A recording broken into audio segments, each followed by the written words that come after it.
जय हिंद दोस्तों। पिछली वीडियो तक हमने पंचायती राज और जो लोक नीति थे उनसे संबंधित जितने भी क्वेश्चन थे वो कंप्लीट किए। आज हम न्यायिक एवं अधिकार संबंधी मुद्दों पर चर्चा करेंगे। पहले हम न्यायिक मुद्दे देखेंगे। केंद्र और राज्य के बीच होने वाले विवादों का निर्णय करने की भारत के उच्चतम न्यायालय की जो शक्ति है आती है, तो इसकी मूल अधिकारिता के अंतर्गत आती है। तो ये जो अनुच्छेद है 131 के अनुसार इसकी मूल अधिकारिता में आती है। तो ऑप्शन जो सी होगा वो सही होगा। जब किसी उच्च न्यायालय का मुख्य न्यायाधीश प्रशासनिक हैसियत से काम करता है तो वह अधीन होता है। तो उच्च न्यायालय के न्यायाधीशों में से किसी रीट अधिकारिता के अधीन होता है। तो ऑप्शन जो ए होगा सही होगा। जब वो प्रशासनिक हैसियत से काम करता है तब। तो ऑप्शन जो ए होगा सही होगा। भारत के संविधान के अनुसार जिला न्यायाधीश अभिव्यक्ति के अंतर्गत सम्मिलित नहीं होगा। तो अधिकरण न्यायाधीश जो है, तो अधिकरण न्यायाधीश के अंतर्गत वो सम्मिलित नहीं होगा। न मुख्य प्रेसिडेंसी मजिस्ट्रेट, सेशन न्यायाधीश, लघु वाद न्यायालय का मुख्य न्यायाधीश, तो इनके अंतर्गत वो सम्मिलित होगा। तो ऑप्शन जो सी होगा वो सही होगा। नीचे दो वक्तव्य दिए गए हैं, एक को कथन ए तथा दूसरे को आर कहा गया है। तो कथन ए, न्यायालय के आदेशों की जानबूझकर अवज्ञा करना या उनका पालन न करना तथा न्यायिक व्यवहार के बारे में अनादर सूचक भाषा का प्रयोग करना न्यायालय की अवमानना की कोटि में आता है। तो ये सही है। न्यायिक सक्रियता वाद न्यायपालिका को अवमाननापूर्ण व्यवहार को दंडित करने के दंडात्मक अधिकार दिए बिना कार्यान्वित नहीं किया जा सकता। तो इसमें जो बी होगा सही होगा, जिसमें ए और आर दोनों सही है, लेकिन आर ए की सही व्याख्या नहीं करता है। तो जो ऑप्शन बी होगा वो सही होगा। भारत का उच्चतम न्यायालय कानून या तथ्य के मामले में राष्ट्रपति को परामर्श देता है तो तभी जब वह ऐसे परामर्श के लिए कहता है। जब राष्ट्रपति ऐसे परामर्श के लिए कहता है तभी उच्चतम जो न्यायालय है वो राष्ट्रपति को परामर्श देता है। तो ये जो है अनुच्छेद 143 के अनुसार, 143 के अनुसार। तो जो ऑप्शन बी होगा सही होगा।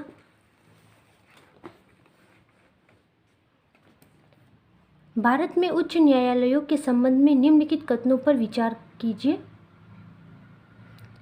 देश में 18 उच्च न्यायालय है। तो अभी अगर हम देखें तो वर्तमान में 25 उच्च न्यायालय है। उसमें से 3 का क्षेत्राधिकार एक राज्य से अधिक पर है। किसी भी संघ राज्य क्षेत्र का अपना उच्च न्यायालय नहीं है, तो ऐसा नहीं है। उच्च न्यायालय के न्यायाधीश 62 वर्ष की उम्र तक पद धारित करते हैं। तो जो ऑप्शन डी होगा वो सही होगा। जो गोवा, अरुणाचल प्रदेश और मिजोरम और नागालैंड है उनका अपना उच्च न्यायालय नहीं है। तो ऑप्शन डी सही होगा इसमें। उच्च न्यायालय के न्यायाधीशों के वेतन और भत्ते दिए जाते हैं तो राज्य की समेकित नीति से। उच्च न्यायालय है तो राज्य की समेकित नीति से। तो ऑप्शन जो बी होगा सही होगा। विधायी शक्तियों की संघीय सूचना में समाविष्ट किसी विषय के संबंध में भारत के उच्चतम न्यायालय के अधिकार क्षेत्र बढ़ाने का अधिकार दिया गया है। तो उच्चतम न्यायालय जो है उसके अधिकार क्षेत्र बढ़ाने का अधिकार संसद को दिया गया है। तो जो ऑप्शन सी होगा वो सही होगा अनुच्छेद 138 के अनुसार। तो ऑप्शन जो सी होगा सही होगा इसमें। अंडमान व निकोबार द्वीप पर निम्नलिखित उच्च न्यायालयों में से किस एक का क्षेत्राधिकार है। तो वो कोलकाता जो उच्च न्यायालय है उसका, जो कोलकाता है उच्च न्यायालय वो पश्चिम बंगाल और अंडमान निकोबार जो द्वीप समूह है तो दोनों का उच्च न्यायालय है ये। तो जो ऑप्शन बी होगा सही होगा। जो संविधान का अनुच्छेद है 214 उसके अनुसार प्रत्येक राज्य के लिए एक उच्च न्यायालय होगा, लेकिन अगर संसद विधि द्वारा दो या अधिक राज्य या किसी संघ राज्य क्षेत्र के लिए एक ही उच्च न्यायालय स्थापित कर सकती है। तो इसलिए कोलकाता जो उच्च न्यायालय है पश्चिम बंगाल का भी है और अंडमान निकोबार द्वीप समूह का भी है। तो ऑप्शन बी सही होगा। निम्नलिखित कथनों पर विचार कीजिए। जिले में उच्चतम दंड न्यायालय जिला और सेशन न्यायाधीश का न्यायालय होता है। जिला न्यायाधीश की नियुक्ति उच्च न्यायालय से परामर्श कर राज्यपाल द्वारा होती है। जिला न्यायाधीश की नियुक्ति का पात्र होने के लिए किसी व्यक्ति को 7 वर्ष या उससे अधिक अवधि का अधिवक्ता या प्लीडर अथवा संघ या राज्य की न्यायिक सेवा में सेवारत पदाधिकारी होना चाहिए। यदि सेशन न्यायाधीश मृत्युदंड का निर्णय दे तब मृत्युदंड से पूर्व उच्च न्यायालय द्वारा उसका पुष्टिकरण करना अनिवार्य होता है। तो इसमें जो डी होगा, चारों ही ऑप्शन सही है।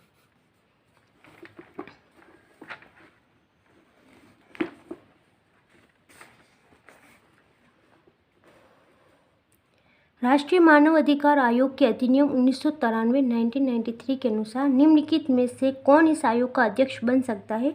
तो राष्ट्रीय मानव अधिकार आयोग का तो केवल भारत का जो सेवानिवृत्त मुख्य न्यायाधीश है वो ही इसका अध्यक्ष बन सकता है। तो ऑप्शन जो सी होगा वो सही होगा। जो राष्ट्रीय मानव अधिकार आयोग है इसका जो गठन है 1993 में हुआ था। अग्रता अधिपत्र के अनुसार निम्नलिखित में से कौन सा अग्रता का सही अवरोही क्रम है? तो सबसे पहले उच्चतम न्यायालय के न्यायाधीश आएंगे, फिर राज्यसभा उपाध्यक्ष, फिर भारत के महान्यायवादी और फिर संसद सदस्य। तो ऑप्शन जो बी होगा वो सही होगा। निम्नलिखित कथनों पर विचार कीजिए। भारत में 25 उच्च न्यायालय है, तो अभी वर्तमान में 25 है, उस वक्त नहीं थे तो ये इसमें गलत आया था, तो अभी तो सही है ये। पंजाब, हरियाणा और केंद्र शासित प्रदेश चंडीगढ़ का एक ही सामूहिक उच्च न्यायालय है, तो ये सही है। राष्ट्रीय राजधानी क्षेत्र दिल्ली का स्वयं का उच्च न्यायालय है, तो ये दोनों ही सही है, तो ऑप्शन जो ए होगा सही होगा। निम्नलिखित कथनों पर विचार कीजिए।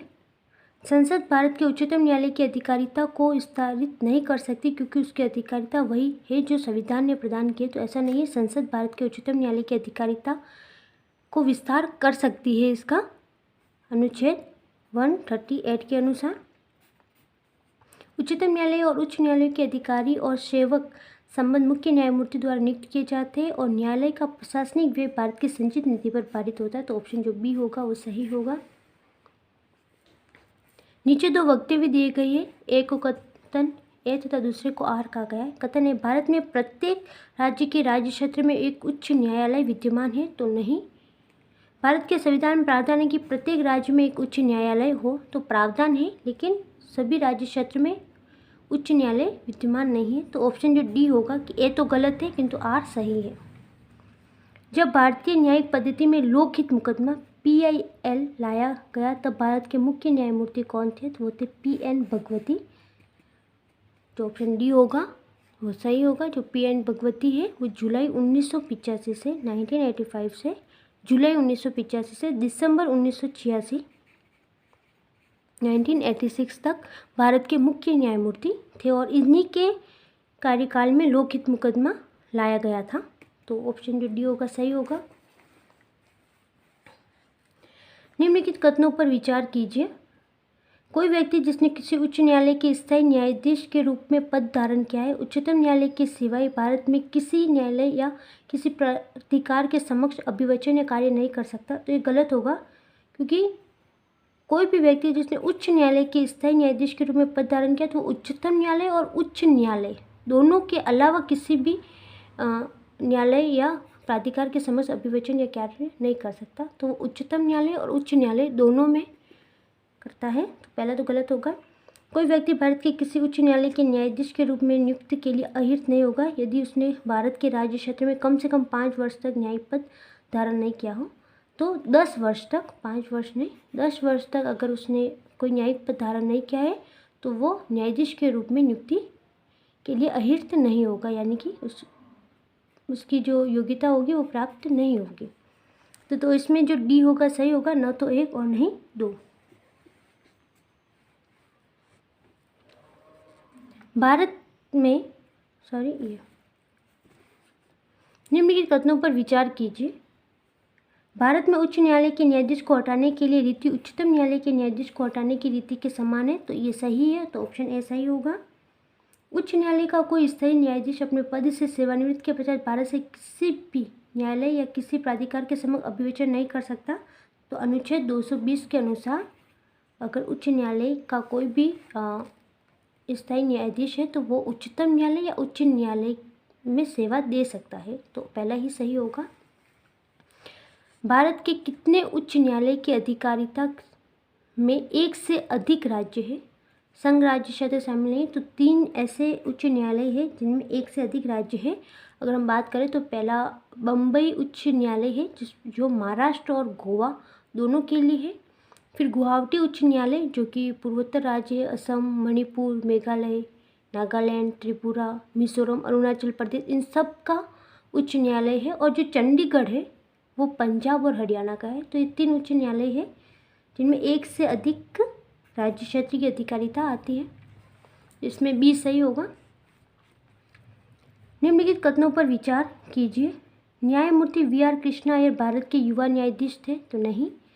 न्यायमूर्ति वी.आर. कृष्णा अय्यर को भारतीय न्यायिक प्रणाली में जनहित याचिका की अंग्रेजों में से एक माना जाता है, तो बी सही होगा। जो न्यायमूर्ति वी.आर. कृष्णा और जो न्यायमूर्ति पी.एन. भगवती है, इन दोनों के कार्यकाल में भारतीय न्यायिक प्रणाली में जनहित याचिका यानी कि लोकहित मुकदमा PIL लाया गया था, तो जो बी होगा वो सही होगा।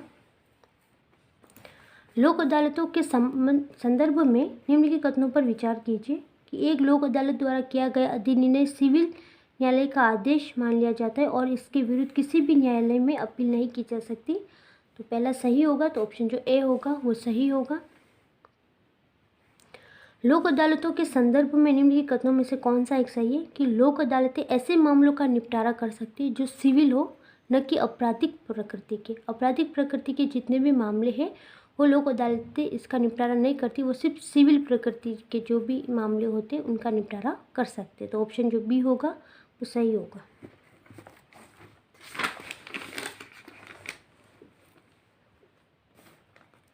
निम्नलिखित में से कौन से उच्चतम न्यायालय की आरंभिक अधिकारिता में आते हैं? तो भारत सरकार तथा एक या अधिक राज्यों के बीच अगर विवाद हो जाए तो वो उच्चतम न्यायालय की आरंभिक अधिकारिता में आते हैं। और ये 2 या 2 से अधिक राज्यों के बीच विवाद हो जाए वो, तो ऑप्शन जो सी होगा वो सही होगा। परिसीमन आयोग के संदर्भ में निम्नलिखित कथनों पर विचार कीजिए। परिसीमन आयोग के आदेशों को किसी भी न्यायालय में चुनौती नहीं दी जा सकती।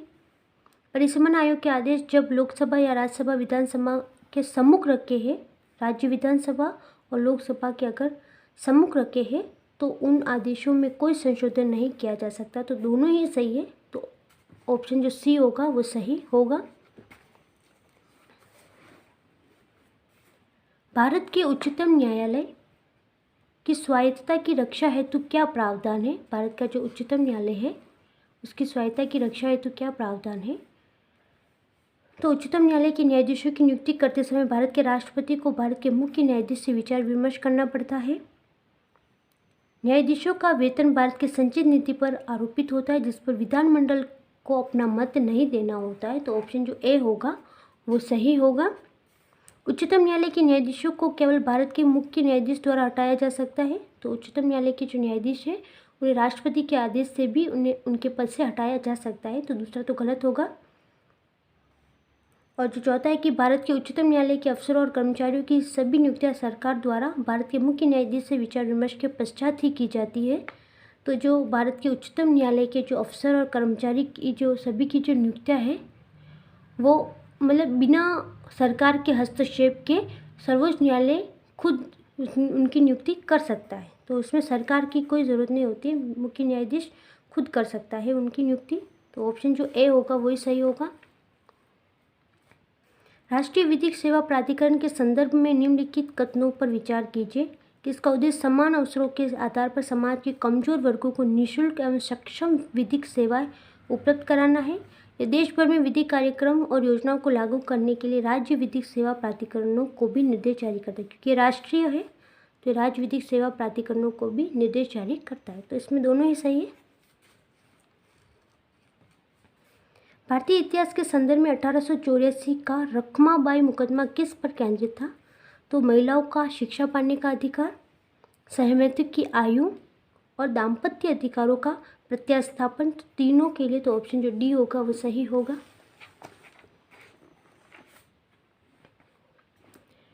भारत में न्यायपालिका का कार्यपालिका से पृथक्करण किससे व्यादेशित है? तो राज्य की नीति के निदेशक तत्व द्वारा, तो ऑप्शन जो बी होगा वो सही होगा।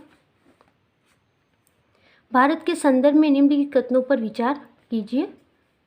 न्यायिक हिरासत का अर्थ है कि अभियुक्त संबंधित मजिस्ट्रेट की हिरासत में है और ऐसे अभियुक्त को पुलिस स्टेशन की हवालात में रखा जाता है, न कि जेल में।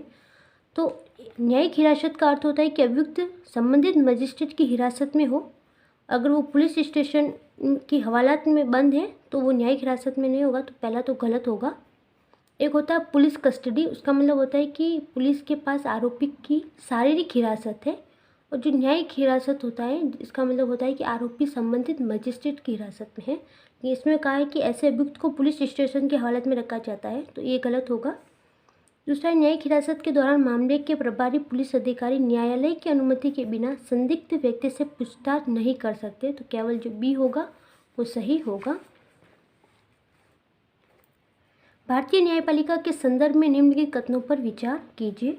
भारत के राष्ट्रपति की पूर्वानुमति से भारत के मुख्य न्यायमूर्ति द्वारा उच्चतम न्यायालय से सेवानिवृत्त किसी न्यायाधीश को उच्चतम न्यायालय के न्यायाधीश के पद पर बैठने और कार्य करने हेतु बुलाया जा सकता है। ये अनुच्छेद 128 के तहत उन्हें बुलाया जा सकता है।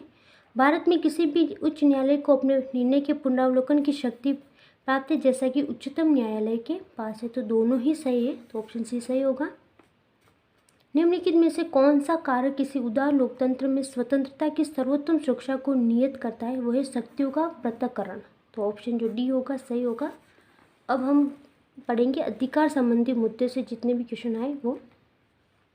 धर्म आदि के आधार पर विभेद का प्रतिषेध भारत का संविधान का अनुच्छेद 15 एक मूल अधिकार है जिसे इसके अधीन वर्गीकृत किया जाएगा।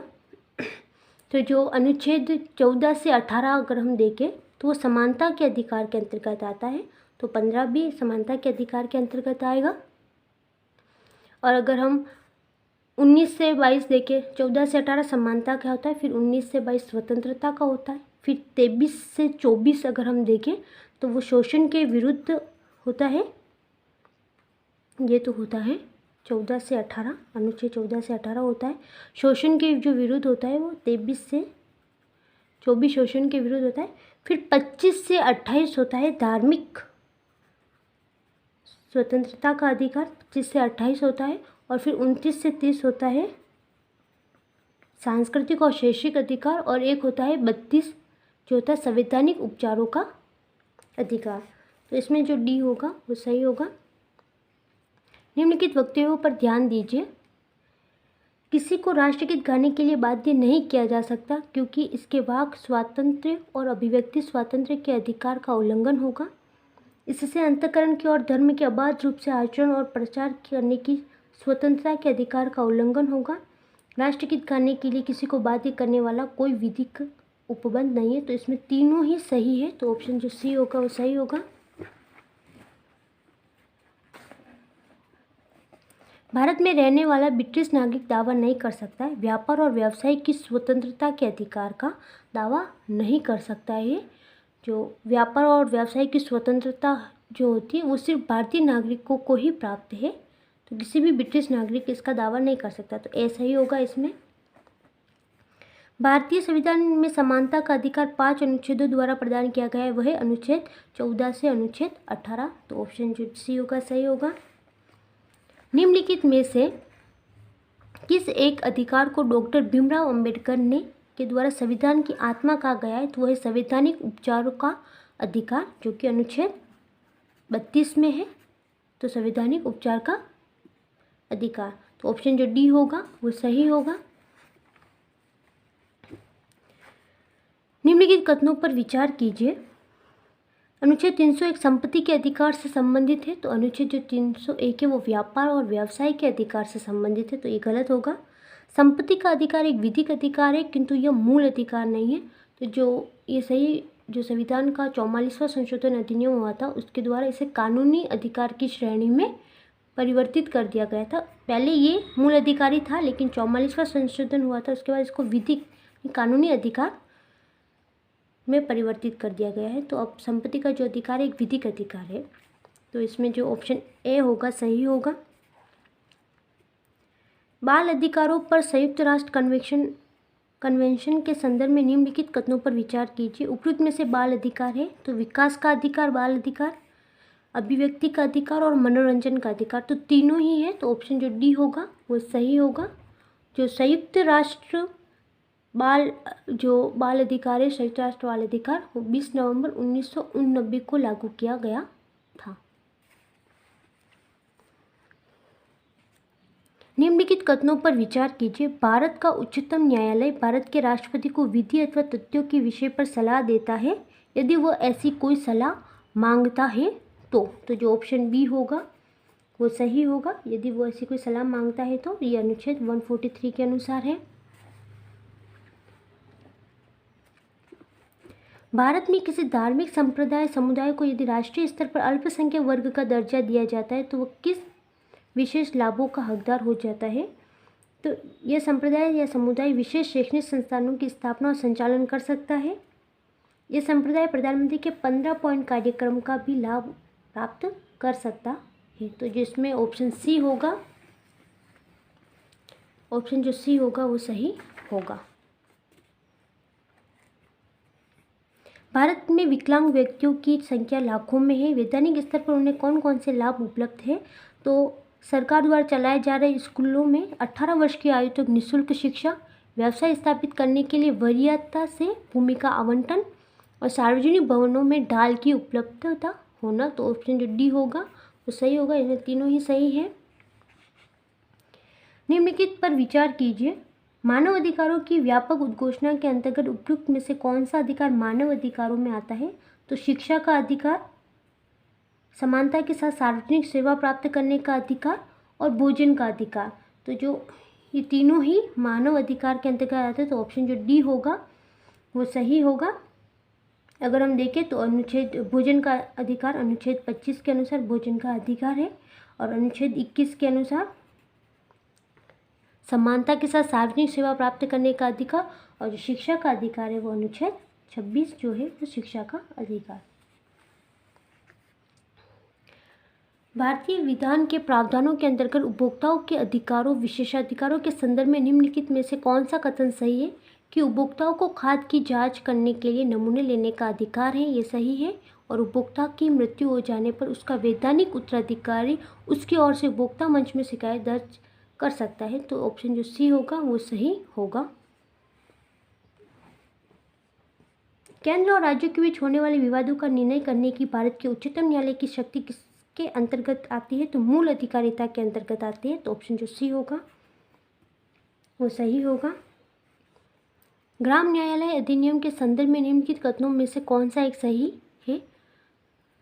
तो इस अधिनियम के अनुसार ग्राम न्यायालय केवल सिविल मामलों की सुनवाई कर सकता है, आपराधिक मामलों की नहीं। तो जो ग्राम न्यायालय जो होता है वो आपराधिक मामले, दीवानी मामले, दावे, संपत्ति जो भी पहली और दूसरी अनुसूची में निर्दिष्ट है की सुनवाई कर सकता है। तो पहला तो गलत होगा। दूसरा, यह अधिनियम स्थानीय सामाजिक सक्रियतावादियों को मध्यस्थ या सुलहकर्ता के रूप में स्वीकार करता है। तो ऑप्शन जो बी होगा सही होगा। भारत में न्यायिक पुनरीक्षण का अर्थ है कि विधियों और कार्यपालिका आदेशों की संवैधानिकता के विषय में प्राख्यान करने का न्यायपालिका का अधिकार। तो जो ऑप्शन ए होगा सही होगा। जो अनुच्छेद 137 के अनुसार भारत का जो सर्वोच्च न्यायालय है वो केंद्र और राज्य की जो विधायी और कार्यकारी आदेश है उनका परीक्षण कर सकता है और यदि अगर उसमें कोई असंवैधानिक त्रुटि दिखती है तो वो उसे अवैध घोषित कर सकता है। ऐसा अधिकार उच्च न्यायालयों को भी प्राप्त है।